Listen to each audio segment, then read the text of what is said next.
Привет. Давайте в этом уроке сделаем валидацию нашей формы. На данный момент наша форма устроена так, что мы, по сути, можем здесь ввести и пустые значения, да, и отправить их, и она будет отправлена. Нас это не устраивает. Мы хотим, чтобы при создании формы все эти инпуты были заполнены. А также я предлагаю добавить следующее условие. Пускай наш текст будет длиной не менее 100 символов, вот, чтобы он был какой-то значимый, да, а в никнейме, поскольку мы его используем в URL, должны быть использованы только буквы, цифры и дефисы. Давайте добавим такую валидацию. В этом нам поможет, естественно, формик. У формика есть такое свойство, как validate. В него можно передать какую-то функцию. Вот, чтобы сейчас не тратить время на набор текста, я просто вставлю заготовленный вариант и разберу его. Раз. Как это работает?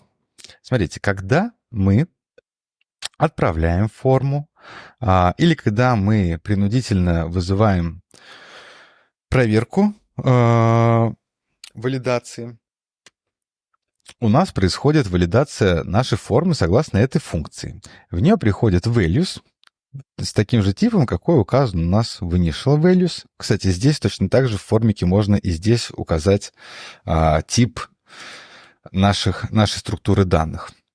Вот, но в этот раз нас опять все устраивает, потому что у нас здесь строки, и нам действительно нужно, чтобы это были строки. Вот, хорошо. Вызывается функция validate, и в ней находится values.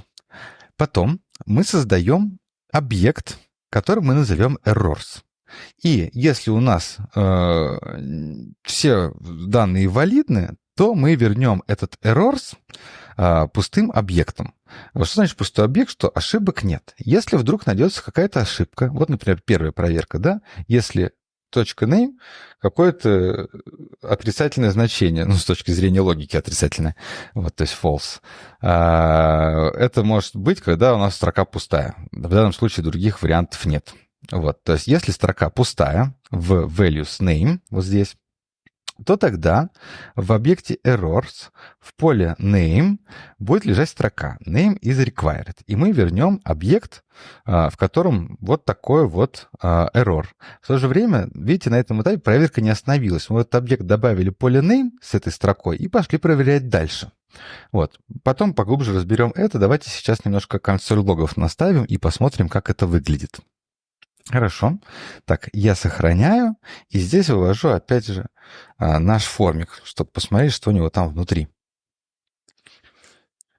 Так, мы его вызываем, смотрим. У нас есть errors, и он сейчас пустой. У нас есть values, и там сейчас пусто. Вот, мы начинаем вводить поле name, единичку. Смотрим, что здесь произошло. Произошло то, что я вас с самого начала обманул, и формик действительно валидирует форму на каждом этапе после первичного его какого-то либо изменения. Вот, и поэтому он уже знает обо всех ошибках. Смотрим, что у нас в errors. Для name эррора нет, а для остальных вещей есть. Он говорит, что description is required, nick is required и text is required. Вот, то есть все ошибки он знает, нам остается сейчас только их вывести. Давайте их выведем, а потом вернемся к разбору этой валидационной функции. Хорошо. Так, давайте для начала добавим вывод ошибки, скажем так, на верхнем уровне. Да, то есть пускай, когда у нас в форме что-то невалидно, мы перед кнопкой будем видеть сообщение. Некоторые филды невалидны.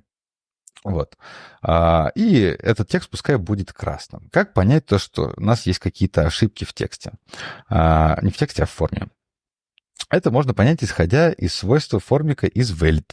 Вот. Если он true, то значит форма валидна. Если false, то невалидный, и нужно отобразить это сообщение. Давайте посмотрим. Вот у нас некоторые сообщения невалидны. А мы здесь везде заполнили.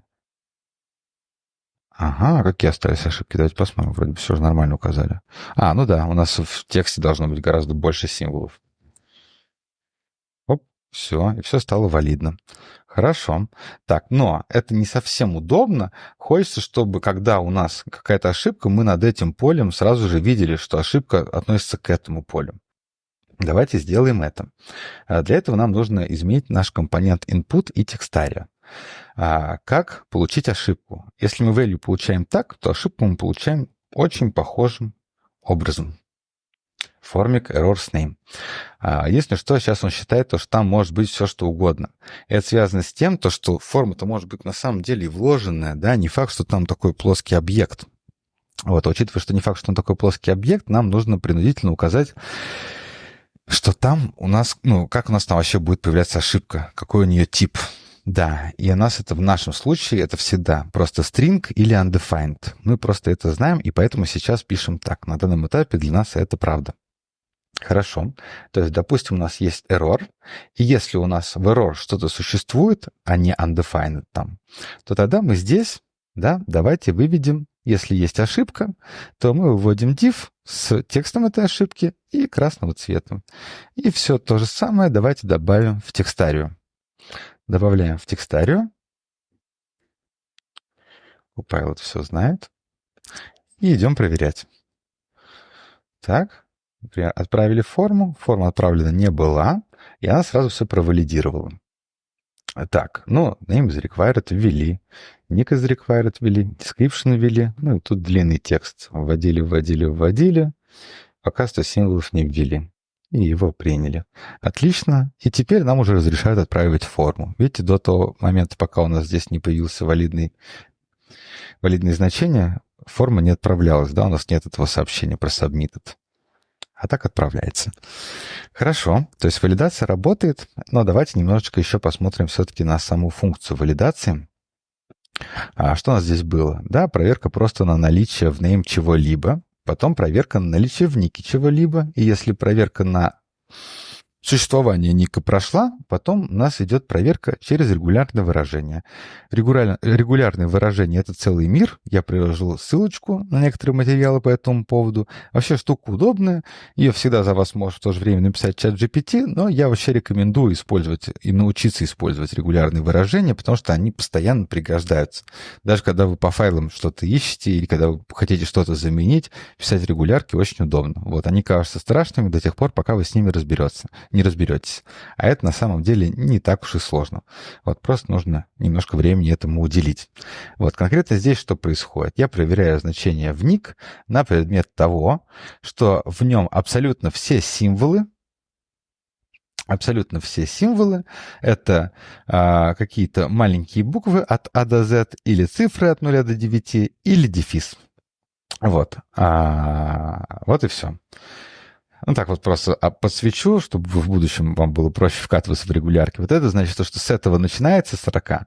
Вот это значит, что этим она заканчивается. Сам доллар значит конец строки, сама каретка значит начало строки. Плюсик значит один или более элементов. А вот это значит, какими могут быть элементы. И через дефис, если два значения указаны, то это некоторый рейндж, а если дефис указан просто так, то это и есть сам дефис, а не какой-то из рейнджей. Вот, ничего, разберетесь со временем. Хорошо. Я надеюсь, что кто-то из вас уже этим пользуется. Вот вы большие молодцы. Хорошо. Ладно, здесь мы сделали проверку регулярным выражением. И опять же, если эта проверка не прошла, то мы сообщим, в каком формате у нас должен быть указан ник. У description проверка простая, просто на его наличие. Вот. А у текста у нас проверка на наличие его, а также, что он не короче 100 символов. Вот такая проверка. В то же время вы, наверное, заметили то, что это все как-то громоздко. Если мы для каждой формы будем такое писать, это будет не очень удобно.